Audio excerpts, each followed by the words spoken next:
So I've talked about the Spirit of the Samurai a few times on this channel, and after playing the demo during the last Steam Next Fest, I was eager to pick it up when it released in December.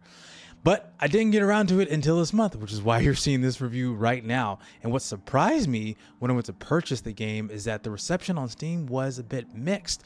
Since I was planning to review this for the channel, I tried my best to not be influenced by other reviews. But I'll admit, I did glance at a few before quickly leaving the page. And it left me wondering, what were the flaws? The demo ran great, the art style was amazing, what could go wrong?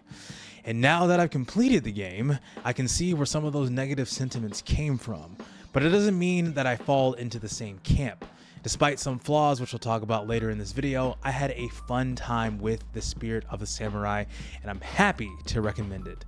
Let me elaborate. So let's talk about the incredible 2D stop motion art. Interestingly, when you Google 2D stop motion games, only a few results show up. This game, Harold Halibut, and South of Midnight. If there are others, please let me know in the comments because I don't really know too much about people making 2D stop motion games. And while this technique is more common in movies, it's rare to see.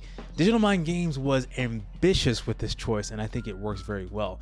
The level of detail in the character models, foregrounds, and backgrounds is very impressive. Main characters are more polished than NPCs and basic grunt enemies, but the overall quality is still very solid. I can't imagine how many hours it must have taken to create this, especially with the player choice influencing animations. They've captured the essence of a dark feudal Japan overrun with demons, and it reminds me of Onimusha and old Kurosawa films. The game features a lot of film grain and gray tone, occasionally shifting to brighter, spirit-like blues in certain levels, but for the most part though, the color palette stays consistent, and it works very well for the style. The cutscene animations are plentiful and enjoyable, even including some custom death animations tied to the gameplay mechanics, which I'll talk about in a moment. The game would make for an incredible movie, but as a game, the art isn't alone to carry enough to experience. Some of the flaws start to emerge in the gameplay. The gameplay focuses on three main characters: Takashi, a battle-hardened samurai with a connection to the spirit realm; Chisai, an adorable and courageous cat; and a tiny yet important Kodama tree spirit. I'll start with Chisai's gameplay as it differs significantly from the other two. Chisai doesn't attack, but instead navigates platforming sections to get from point A to point B. There's added tension with spikes and fire traps, but the real challenge comes from playing hide and seek with the enemies. This can be tricky, especially at first, when it's not clear where to go. I struggled with a massive spider boss until I figured out the right timing. And if you get caught, it triggers one of those custom death animations that I mentioned earlier. But don't worry, cat lovers, I promise you, you don't actually see Chisai die, but it gets really close. His jumps and sprints can be a bit stiff at times, which added to the number of falls that I encountered. But honestly, all the character animations feel a bit stiff. I get that it's stop motion, but some of the edges could have been smoothed out, especially in the combat. And this brings me to Takashi and the Kodama. Their gameplay is somewhat similar, but with important variations. Takashi is where the core combat mechanics come into play.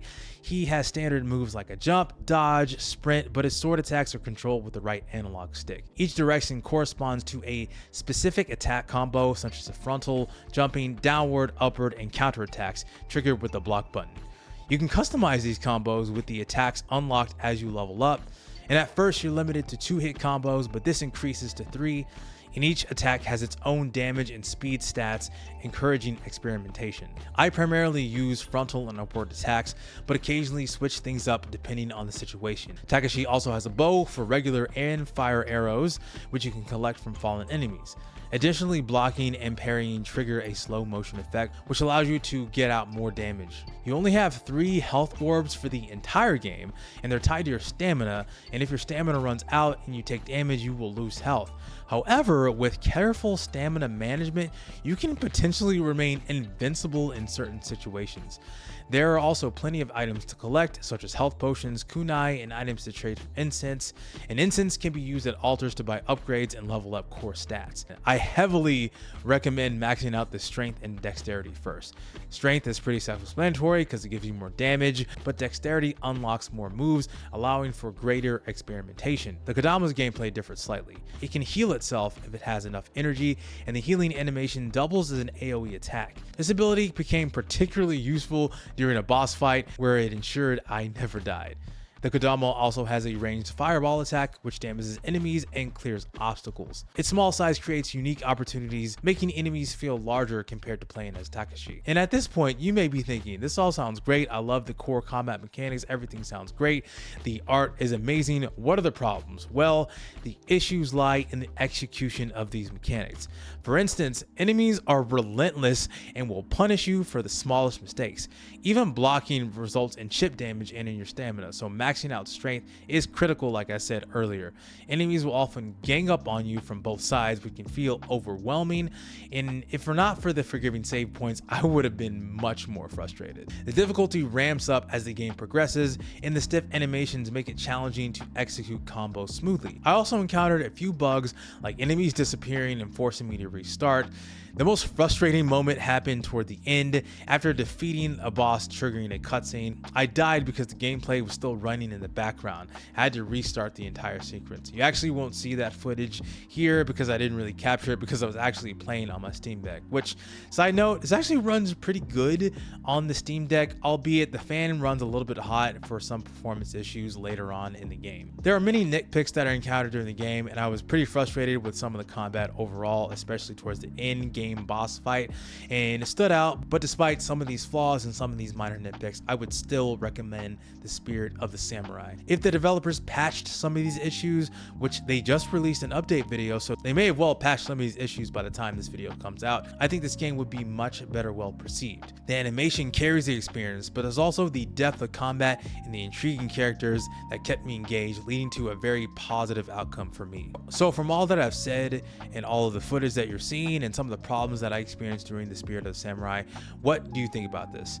Does the art style win you over, or do the gameplay issues I mentioned give you pause? Let me know in the comments, and I always enjoy a good discussion. This is actually my first review of 2025, trying to do some 2024 cleanup. I have some more 2025 reviews happening soon on the channel, but thank you so much for watching and supporting me on this channel. And if you want more reviews like these, series like the UFO 50 series I'm doing, and more indie game related content, be sure to like, share, and subscribe to the channel. I appreciate you so much. My name's Shike, and I will see you on the next one. Peace out.